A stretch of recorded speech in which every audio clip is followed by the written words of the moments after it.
We're coming at you live from a recording on my phone in front of Reaper Game Store to show you the ins and outs of how they used to make miniatures.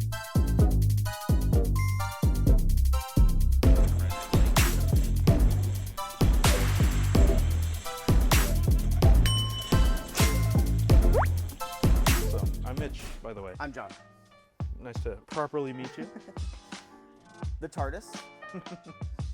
This was built for a sci-fi themed ReaperCon. So on the inside, it's just a priming booth. So people drew pictures and signed their name and stuff on the inside. Oh my gosh, that's awesome. And this is called Thomas because he looks like Thomas the Train. This is a plastic injection machine. So the plastic gets entered here into this hopper. It gets liquefied, heated up, and then injected into the nozzle. The molds that use this machine are about 400 to 1,800 pounds. You have to use this hand crane right here to crank them up.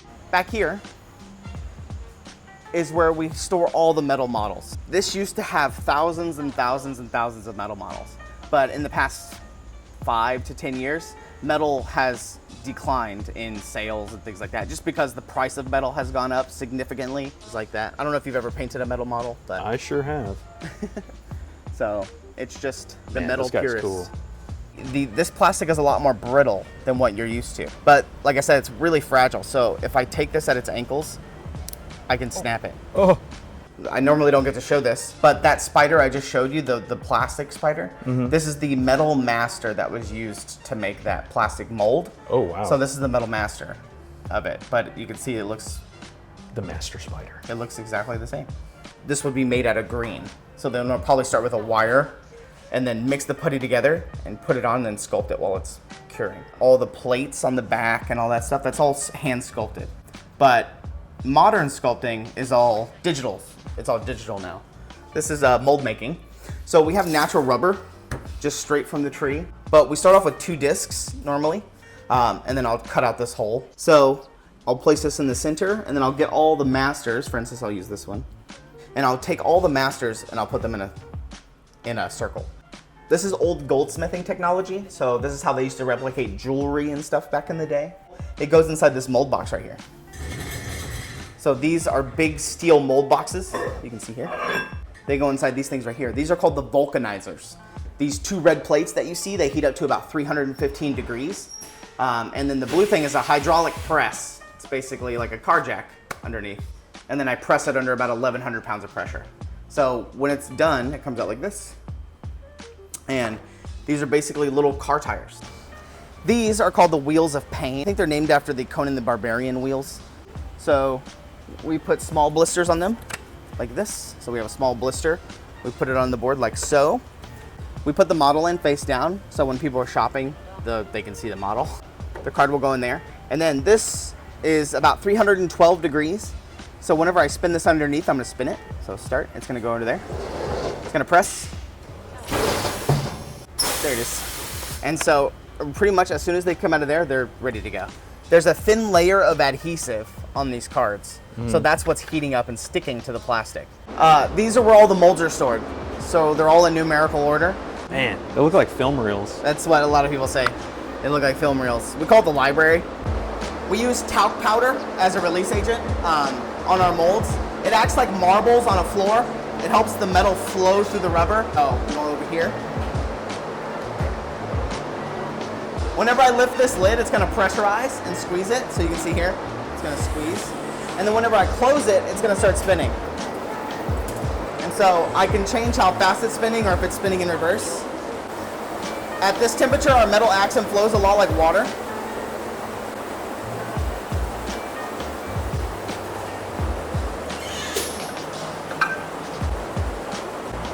Yeah, you can see a lot of them didn't fill out. We normally don't keep the first spin. The first spin is always going to be bad. This is an owl. Very cool. So you can see.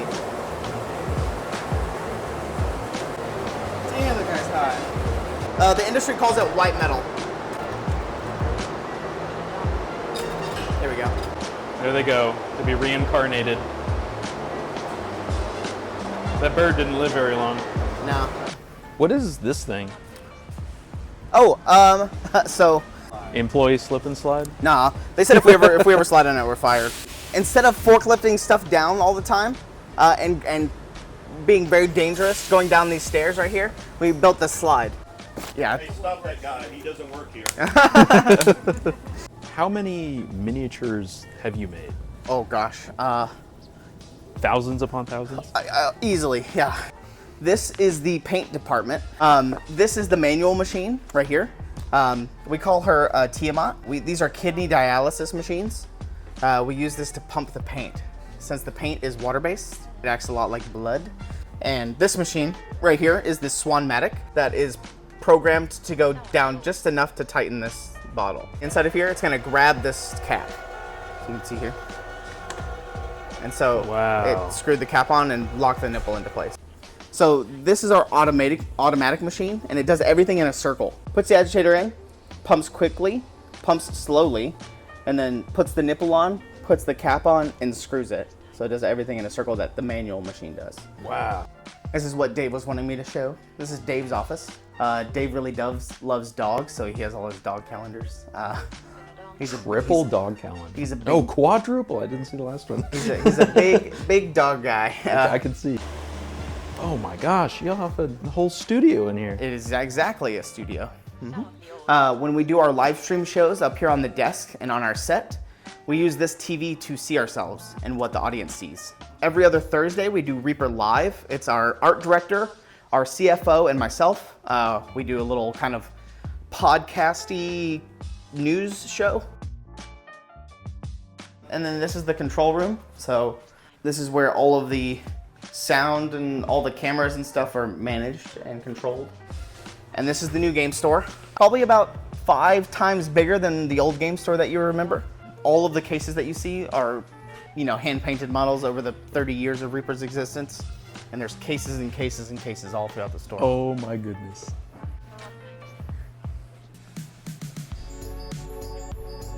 Incredible. Yeah. I appreciate it. Enjoy. And that was the Reaper Miniatures Factory. They do it old school and they do it well. Big thanks to everyone that made this possible. They gave us some free stuff. We bought some stuff so we don't have guilt leaving here. And thank you for watching.